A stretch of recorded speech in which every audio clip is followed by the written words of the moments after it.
Today we're talking about culling. That's the act of removing the bad from the good.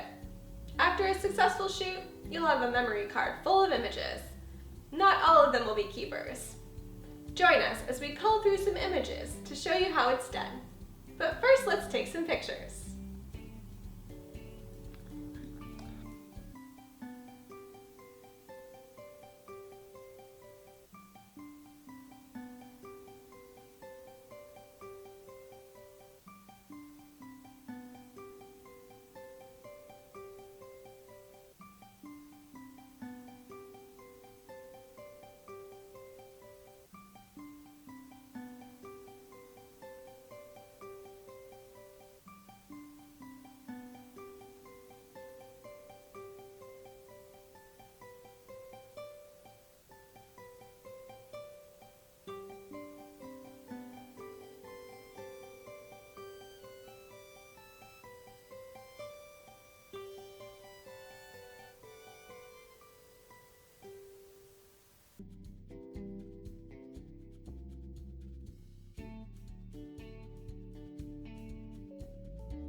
I'm the photographer and I'll be taking over for this part.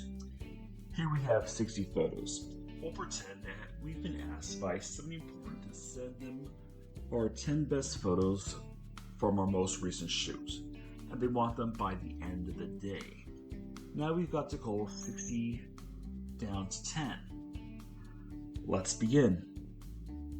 Now there's many ways you can go about culling. This is just one. First, I'm going to do a quick glance at them all, removing any obviously bad ones. These shouldn't be too hard to find. Both the model and photographer intentionally ruined things for this lesson on culling.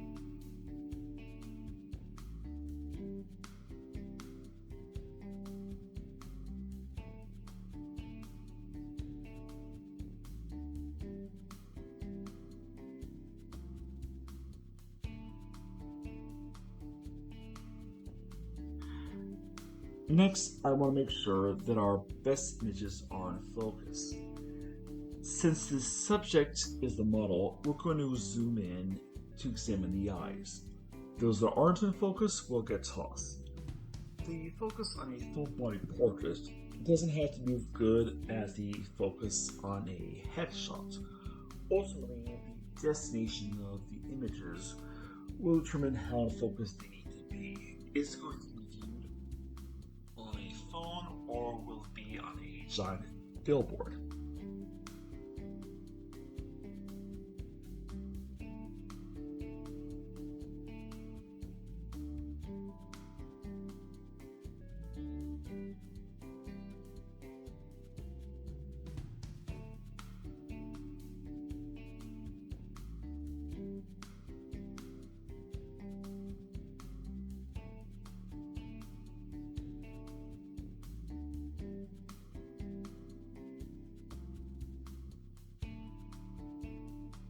Here we're going to go through them more slowly, looking at the overall image, separating which ones require a crop and which don't. I won't discard every image that needs cropping. We might have little time before the day is done to save a few with a crop.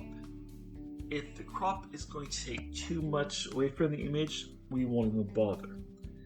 In a later video, we could return to maybe save a few of them with editing.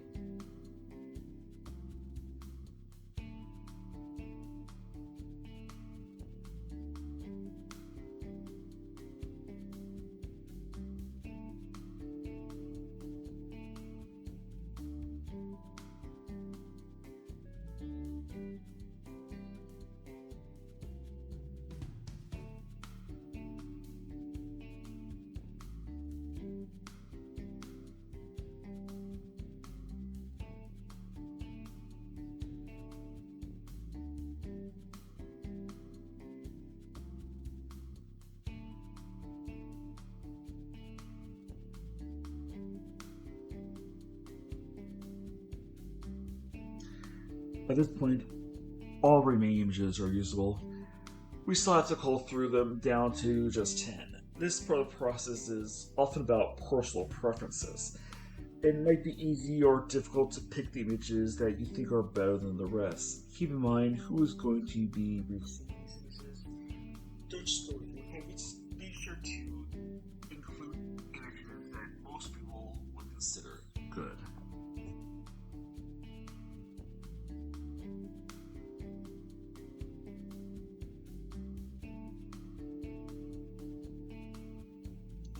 We're still not down to 10. All of them could be used. To make this process easier, we'll see if any of the images are too similar to another. If there's an excess of images all showing the same exact pose, we can afford to discard one of them. Better to have a variety of poses for these 10.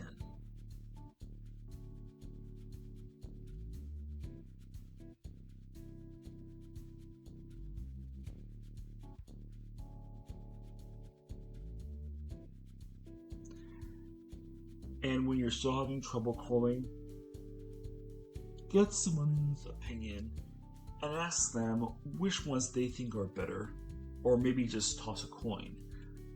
Time is of the essence, and you need to save some of that time for a little bit editing before you send these pictures.